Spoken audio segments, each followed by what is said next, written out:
अरे आपण सर्व मान्यवर आज या ठिकाणी पुणेरी वडापाव आणि पुणेरी मिसळ बरोबर 1 वर्षापूर्वी सुरू झालेलं याला हॉटेल असं मी म्हणत नाही.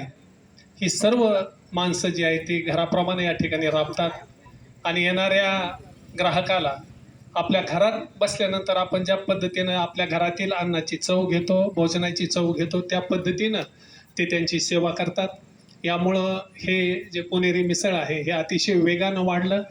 यातून त्यांची आणखी वेगानं प्रगती हो, हे हॉटेल फार मोठं हो अशी त्यांना मी शुभेच्छा देतो. त्यांना भरभरून आपल्या सर्वांच्या वतीनं शुभेच्छा देतो. याचा फार मोठा वटवृक्ष व्हावा, फार मोठं हॉटेल व्हावं अशी सर्वांच्या वतीनं शुभेच्छा देऊन मी थांबतो. धन्यवाद. महत्त्वाचं सर आलेत आता. मला त्यांचं नाव आता माहीत झालं आणि मग कळालं की हे असं बोलतात त्यांच्या नावाप्रमाणे. त्यामुळे हे हॉटेल अतिशय वेगानं प्रगती करत राहिलं. 1 वर्षभर मी फिरून सकाळी आल्यानंतर त्यांच्या हॉटेलला इथं थांबतो. त्यांचा आवाज रोज ऐकतो आणि त्यांच्या नावाप्रमाणेच ते बोलतात. इथून पुढेही हे बोलत राहतील आणि वटवृक्ष करतील अशी मला 100% खात्री आहे. धन्यवाद.